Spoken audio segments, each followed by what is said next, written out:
Welcome to The Debate. When Vaswani et al. Published Attention is All You Need back in 2017, well, they didn't just introduce an architecture, they really delivered a foundational thesis on sequence modeling. The transformer achieved its revolutionary speed and capability by basically dispensing with recurrence and convolution, relying entirely on the scaled dot product attention mechanism.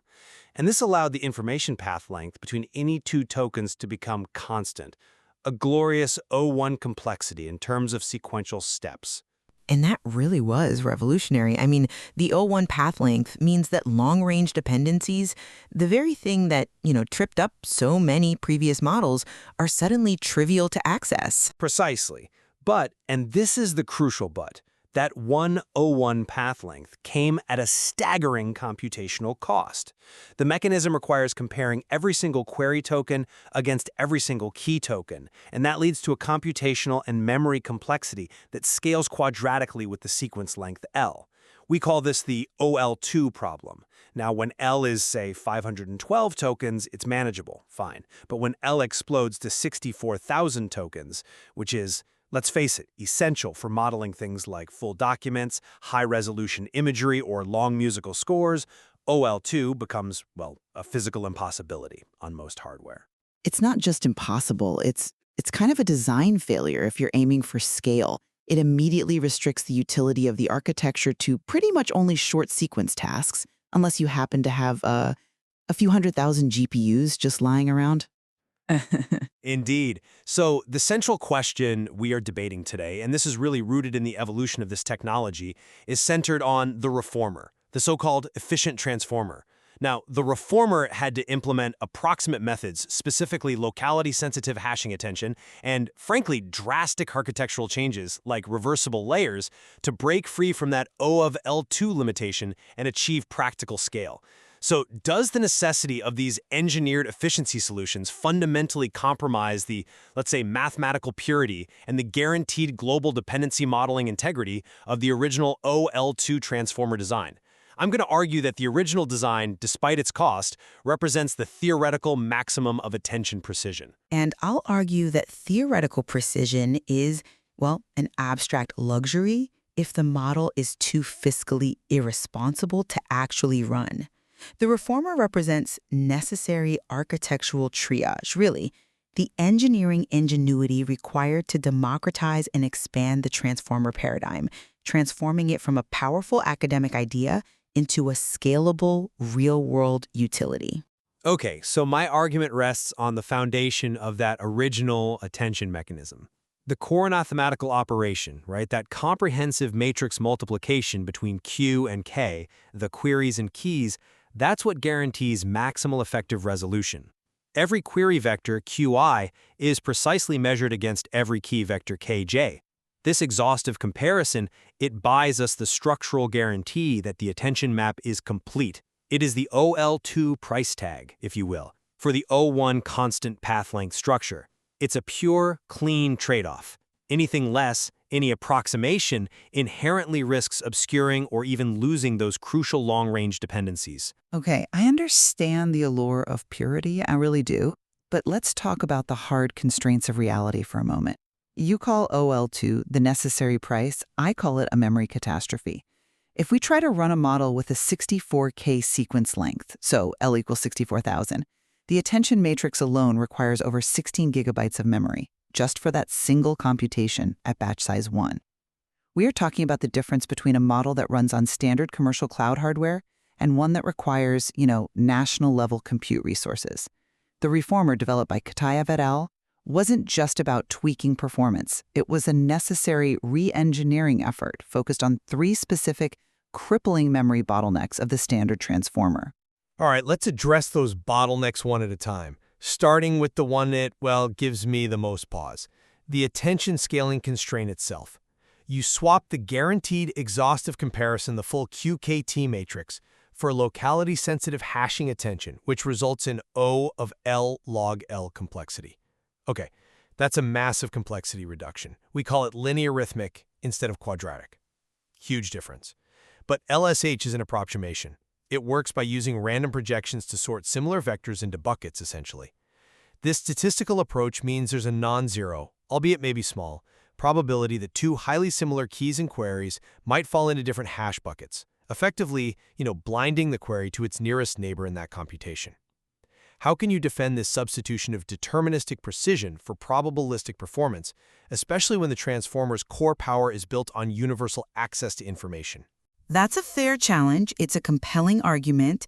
But let me counter with 2 points of, I think, practical ingenuity that minimize that risk significantly while delivering orders of magnitude speed up. First, the reformer introduces shared QK attention. This means the query and key projections are the same, Q equals K. Now, in a self-attention context where both Q and K are derived from the same input sequence anyway, the actual informational benefit of separating them is often negligible empirically. By forcing them to be identical, we simplify the mechanism, making LSH much easier to implement efficiently. We're essentially leveraging the inherent symmetry of the self-attention mechanism. Which is an empirical observation, I'd point out, not a structural guarantee. It is a well-founded engineering decision based on empirical evidence. And second, the risk of missing a neighbor is drastically mitigated by using multi-round LSH. We don't just rely on one hash function. We run several rounds, maybe n rounds equals 4, for example. With multiple independent hash functions, the probability that a true neighbor fails to be caught in any of the shared buckets becomes extremely low. Experiment on synthetic tasks, which are specifically designed to test exactly this. The model's ability to find distant duplicates show near-perfect accuracy with just 4 rounds. We maintain the ability to model those global dependencies. We just find them using efficient clustering rather than an exhaustive and, frankly, computationally redundant search. But let's look at the complexity curve again. The only reason LSH attention appears flat in speed as sequence length L increases compared to the, rapidly exploding curve of standard attention is because you've fundamentally changed the operation. You've replaced the guaranteed structure of a constant path length with the compromises necessary for sparse attention. I mean, even if you just limit attention to a fixed neighborhood, say, restricted self-attention with a neighborhood size R, you immediately increase the maximum path length across the sequence as something like OLR. LSH is facing similar structural compromises, arguably, for that linear arithmetic gain. Look, we are subtrading an expensive theoretical guarantee that, let's be honest, you often can't afford to run for a practical, verifiable guarantee of efficiency that unlocks entirely new tasks. If the reformer maintains the empirical performance of the transformer, which the results show it largely does, but can train a 64K sequence in the time and memory a standard transformer needs for maybe 4K, then the theoretical edge of the original model becomes entirely academic, doesn't it? The linear arithmetic complexity is basically the entry fee into the real world of deep, high-context modeling. Okay, if we accept the trade-off on attention, at least for the sake of argument, let's move to the second major architectural modification, overcoming memory depth constraints. Now here, the reformer borrows an idea that is admittedly pure engineering brilliance, but arguably creates, architectural baggage. The reversible layers, or RevNets. Baggage? I prefer to call it architectural liberation. When training deep networks, the primary memory hog isn't just the QKT matrix, it's the whole process of backpropagation. The standard transformer has to store n copies of the layer activations, one set for every single layer, so that when we calculate gradients way back at the end, we can access the input to each layer instantly. For a deep model, say n equals 20 layers, this memory consumption, which scales with n, just explodes. And the RevNet approach elegantly solves this by essentially regenerating the data on the fly rather than storing it. Exactly. We shift from a storage-intensive memory paradigm to a computation-intensive one, but the computation is far, far cheaper than the memory needed to store all those intermediate tensors. The reversible layer requires us to split the activation vector into 2 parallel streams. Let's call them x1 and x2. So instead of storing the activation of layer I minus 1 to compute the gradient for layer I, we only store the final output activation of the whole stack. When we need those intermediary activations during the backward pass, we simply run the calculation backward. It's an exact reversal by subtraction, meaning we regenerate the input x from the output y on the fly. This completely eliminates the memory dependency on n, the number of layers, allowing us to build much deeper models, like the 20-layer reformer they demonstrated, that simply wouldn't fit into memory otherwise. It is an undeniable optimization, I grant you, first formalized in other contexts, and it gives massive memory savings. But the forced splitting of the activation vector into x1 and x2 fundamentally changes the residual mechanism. The elegance of the original residual layer, y equals x plus sublayer x, was its simplicity, a direct highway for information and gradients. The RevNet adaptation adds complexity. It forces the data path to diverge. And it requires careful implementation to make sure the reversibility property actually holds perfectly. For those short sequence tasks, where L is small and N is modest, the simplicity of the original design is arguably still superior. Why introduce this extra complexity unless you absolutely must chase those 64K tokens? Because deep learning, particularly for contextual tasks, demands that depth. The 64K token problem isn't some obscure edge case. It's the future of contextual AI. We have to find solutions that allow depth and breadth. And the RevNet mechanism doesn't just eliminate the layer dependency N, it actually synergizes brilliantly with the solution for the third bottleneck, the hidden memory killer in the feed-forward network. Ah, you're referring to the DF factor. Right. The interdimensionality of the FFN is often much larger, maybe 4 times greater than the model dimension D model, that standard 4 times expansion rule. And that represents a massive temporary memory sink during both the forward and backward passes. It is a massive factor. Even if you solve the L2 problem with LSH and the N problem with RevNets, that huge interlayer dimensionality, DFF, often 4K or 8K, is still crippling the hardware memory. The genius of the reformer here is recognizing that the FFN computation is completely independent across every single position in the sequence. It's what we call embarrassingly parallel. Meaning you can just process the sequence token by token or chunk by chunk? Exactly. By implementing FFN chunking, we process the sequence position by position or in small chunks. This eliminates the memory dependency on that large DFF dimension for activation storage during the FFN computation. The memory cost shifts from being proportional to DFF to being proportional to the chunk size, which can be kept much closer to D model.